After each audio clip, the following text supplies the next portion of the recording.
恐れない愚か者は前へ進め。すべてはこの拳で答えるのみ。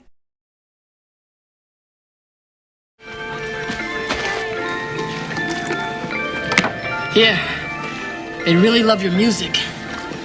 Is it peaches? Sounds like peaches.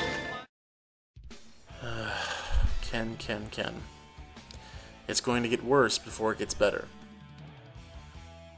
In 1988, the original manga adventure of Kenshiro, The Fist of the North Star, came to a close with Kenshiro wandering off into the desert wastelands to what battles may come.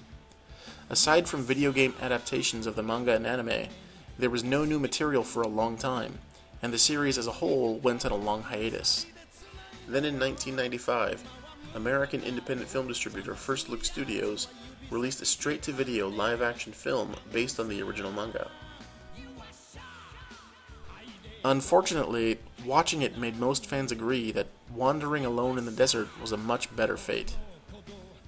Directed and co-written by Tony Randall, and starring former kickboxing champion Gary Daniels in the role of Kenshiro, this movie is something of a very loose adaptation of the King's story arc in the original series, where Kenshiro, after first experiencing defeat at the hands of his rival Shin, must climb back to reclaim his stolen love Yuria, adapted to Julia in the movie.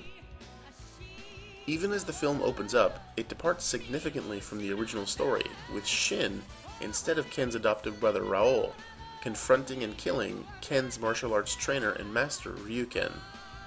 Shin, with no significant rivals to his power, begins to rule the city of Southern Cross through his army of enforcers called the Crossmen, led by Shin's chief henchman, Jackal. Then, mirroring the source material, Ken returns from his defeat to an ailing world, where the strong take pleasure in dominating the weak. Along the journey, he befriends Lin and Bat, meeting not in a jail cell as in the manga, but passing through their home in a village called Paradise Valley before heading to the city of Southern Cross. When the Crossmen attack the city and take only the useful survivors as hostages, Ken must rescue his new companions before getting his revenge against Shin and taking back his love. The 1995 Fist of the North Star movie was set to be theatrically released, but it was changed to direct-to-video release due to extremely negative reviews. This movie was, and continues to be universally panned by both critics and audiences, and for good reason. From top to bottom, this movie suffers from several problems, including terrible writing, poor acting, laughable effects, and to even the casual fan of the franchise, numerous flat-out errors. Now, I will address each of these in turn, but overarching all of them is the most fundamental question to be asked of a film like this. And that question is, should Fist of the North Star even be made into live action in the first place? Well, there is one scene, I believe, which gives a pretty crystal clear answer to that question. Shakuretsuken, the 100 cracked Fist of the North Star, is supposed to look like this, or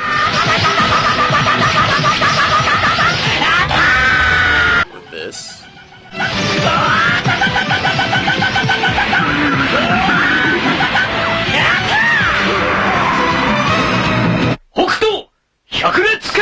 or this,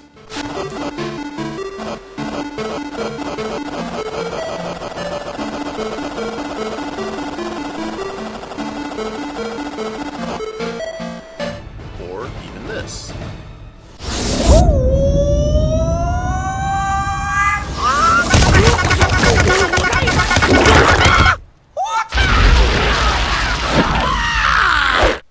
And in live action, even when using a talented martial artist, someone who in real life is quick and strong and has experienced several knockout victories in the kickboxing ring, it looks like this.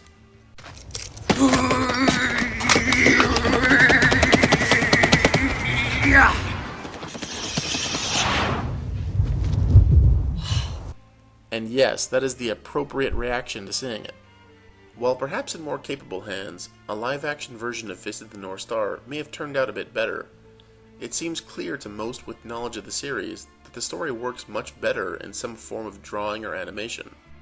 not only are many of the action scenes virtually impossible to pull off plausibly in real life, and even setting aside the fact that head explosions, the center point of violence in the world of Fist of the North Star, are much more morbid and gruesome in live action than in animation. Perhaps one of the biggest downfalls about live action is that it just seems to take so much more effort. Watch as Kenshiro fights his hardest to take down a few random no-name thugs.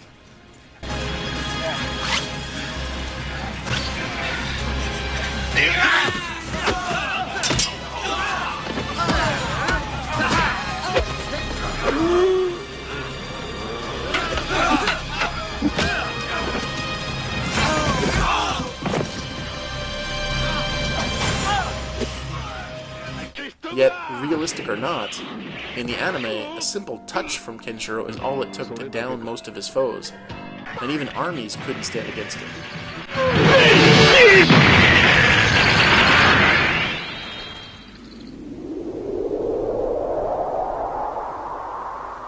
Getting back to the writing and bad acting, the very bad acting. That was a very, very long time ago, Lord Shin. In the past. I am no longer a threat to you. I do not practice the arts. This movie often leaves fans of the series to wonder if the makers were going for a retelling of the original, or perhaps a reimagining, or if they themselves weren't familiar with the source material and failed to retell it properly. So many details from the original had been scrambled around, some being faithfully kept to,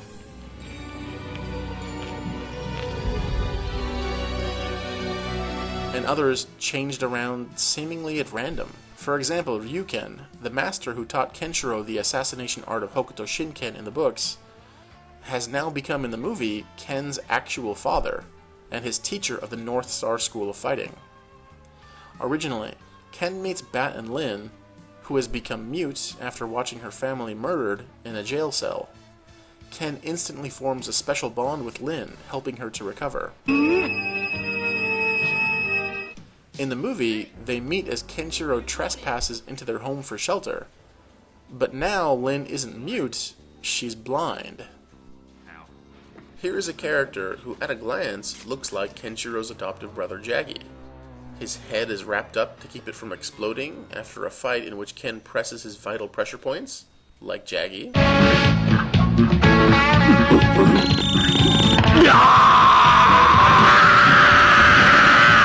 He is especially vicious and cruel, like Jaggy.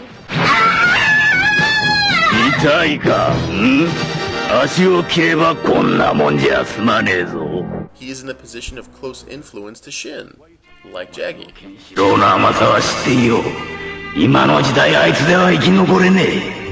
His name?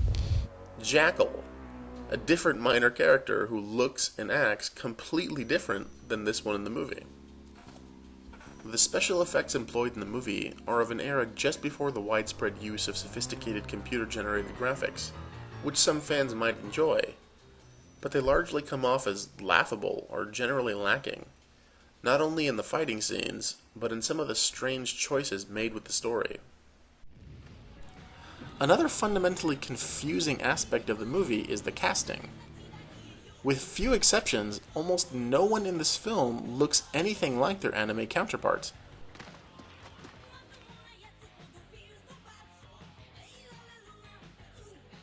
Truly, this is one of the oddest ensembles ever cast in a movie. Describing it in actuality sounds like I'm making an odd joke.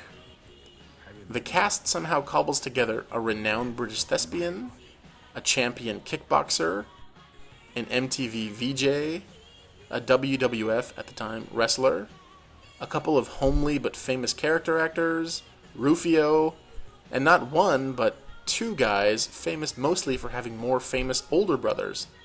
Chris Penn, the brother of actor Sean Penn, and Clint Howard, the brother of actor-director Ron Howard.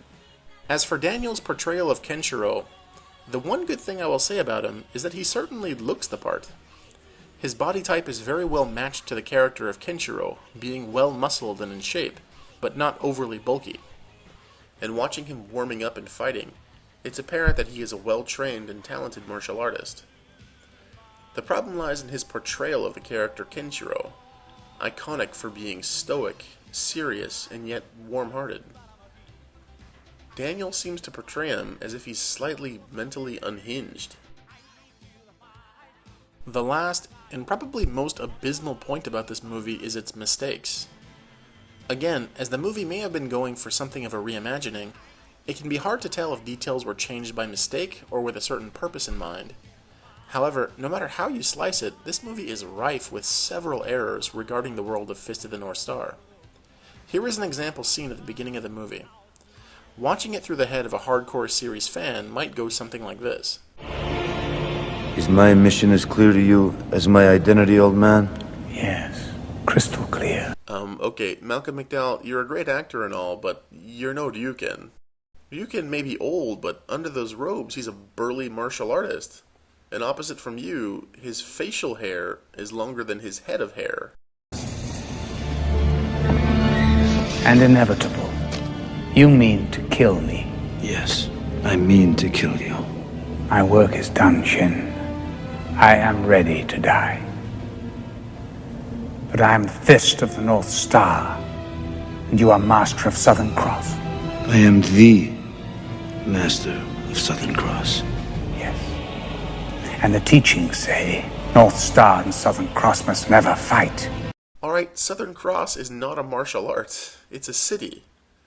It seems like you've confused Shin's fighting style, the sacred Fist of the South Star, with Southern Cross, the city that he controls. Which is odd because you mentioned Nanto Seiken later on by name. The information was available to you. This is not a fight. It's an execution. What? What? What the hell is Shin? One of the Nanto Seiken, a man whose title as warrior literally means fist. What is he doing? Popping a cap. Probably the most bizarre error is found in the character of Julia, who can't seem to pronounce her lover's name Kenshiro correctly. You're the future Kenshiro. 俺はケンシロウ。 I protected Kenshiro. 行くぞケンシロウ。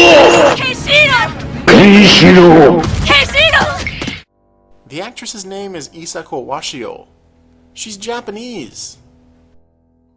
The 1995 live-action Fist of the North Star movie, with its limited release and low fanfare, went under the radar of most fans of Hokuto no Ken in the United States, and had virtually no impact on fans in Japan. It stands alone as a black sheep of the franchise, not to be taken seriously as canonical to the series. This outside position may draw the ire of purists of the series at the movie's many and blatant flubs, but it allows fans who don't take it so seriously to file it alongside movies like Plan 9 from Outer Space and Birdemic under the so terrible it's entertaining category. It would be several years before any on-screen adaptation of Fist of the North Star was to be released, but the following year, in December of 1996, Tetsuo Hara and Buronson released a Fist of the North Star novel in Japan only, entitled Jubaku no Machi, or The Cursed City. While not having an especially big impact immediately, it gave fans starving for more content in the world of Fist of the North Star something new. A few years later, in 2003, this novel, which directly continued the story of Kenshiro as he wandered off into the desert land, formed the basis of a 3-part OVA, or direct-to-video animated miniseries entitled Shin Hokuto no Ken, or New Fist of the North Star. The 3 parts of the miniseries, entitled The Cursed City, The Forbidden Fist, and When a Man Bears Sorrow, respectively, tell the story of the struggles of a small town called Freedom Village, whose occupants, desperate for clean water, find themselves at odds with the neighboring fortified and militant city of Last Land, whose powerful ruler Sanga wishes to maintain his dominance over the land by monopolizing all of its clean water. Kenshiro, with a new desert-weathered look, again appears at the moment when he is needed the very most.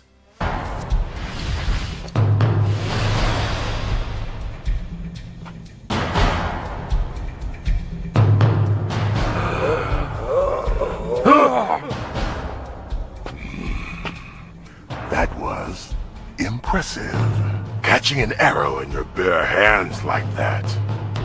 Warriors of God, let this flesh catch your blades so he may repent his shameless intrusion!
I see you practice martial arts.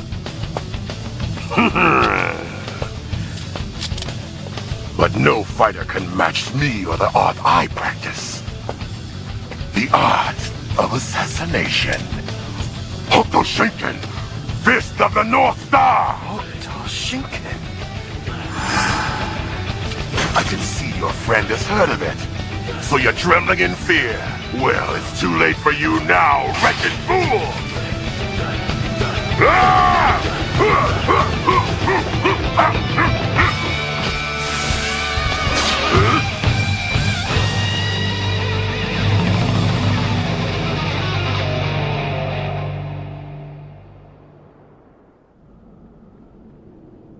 What are you trying to do? You think you can beat me with a finger? That finger struck the hidden vital point known as Gakuchu. There's no use fighting now. You're already dead. What do you mean I'm already dead? Absurd! What nonsense! What's happening to me? Oh my God! I'll have you know one thing. No one but the heir of Hokuto Shinken can use the Hokuto Shinken technique. Oh no, there you really are!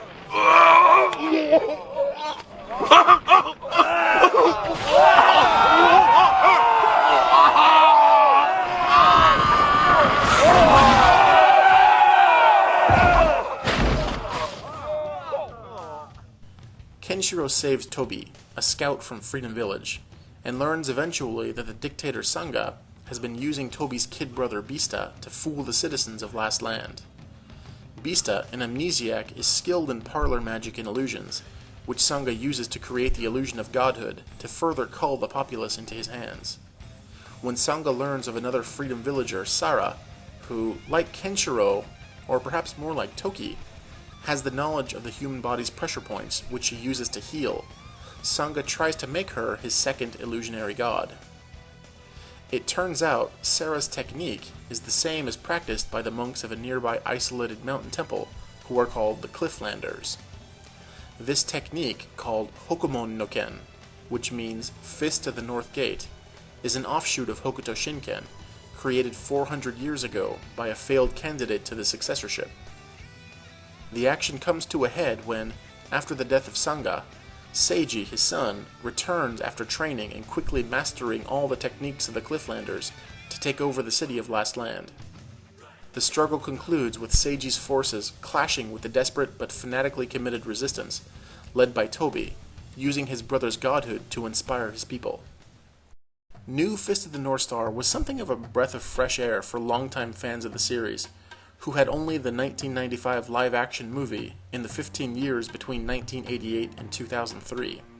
While not being perfect, it certainly delivered what fans of the series had come to expect, including uncompromising violence and action, straightforward and powerful themes like the need to stand up to bullying and oppression, or the often severe relationship between a father and son. そうかい。ではそいつをいただくとするか。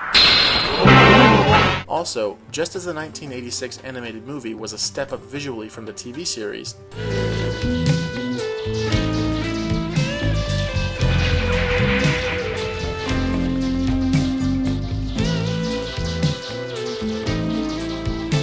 New Fist of the North Star also pushed visual standards for the series, including utilizing 3D models. And how does that 100 cracked Fist of the North Star look now?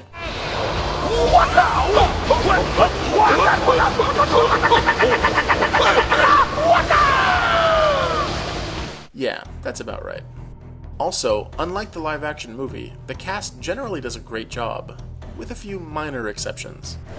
However, this is war. If I see a devil in front of me, all I can do is fight him.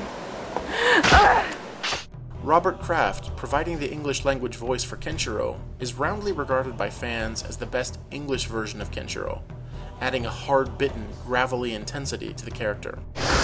No god can save you now from the fate that awaits you. And perhaps the most creative contributions come from Japanese musical superstar Gackt, who provides the Japanese language voice for Seiji. For Western audiences unfamiliar with him, Gackt is something of a superpowered otaku. Known especially as a musician, he is extremely multi-talented, doing acting, voice acting, singing, being professionally adept at several instruments, and writing. He is known for his involvement with several fields of Japanese entertainment, from writing music for popular television franchise Kamen Rider, to being the visual model and providing the voice for the character Genesis Rhapsodus, included in Final Fantasy games Dirge of Cerberus and Crisis Core. In New Fist of the North Star, Gackt provided not only the voice for Seiji,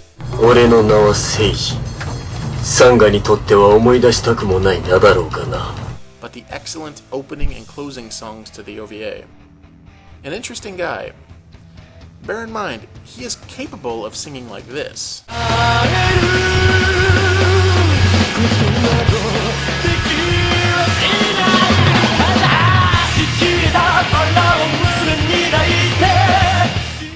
But in interviews, he tends to speak like this.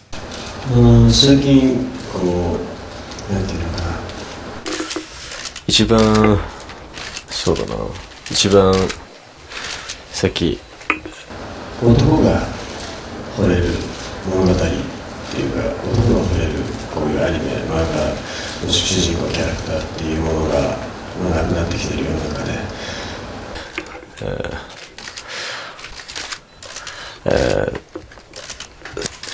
やらなきゃいけないとかそういうのじゃないんじゃないかなって思っていて。While some criticism leveled at the miniseries includes a need for a bit tighter and more exciting writing, and some scenes using minimalistic techniques to cut corners on animation, overall it was positively received by critics and audiences alike. In direct contrast to the live-action movie, New Fist of the North Star went out of its way to stay true to the source material, whilst adding something new to enjoy. There is even a quick scene to acknowledge the existence of Rao's son Ryu, though the story is meant to center on Kenshiro. Kenshiro's journey into the desert was finally continued, and a new interest and desire for more from the series was kindled in the hearts of fans new and old. Coming up in the next part, we will see the result of this new surge of interest in Fist of the North Star, and see one of the series' true underrated highlights.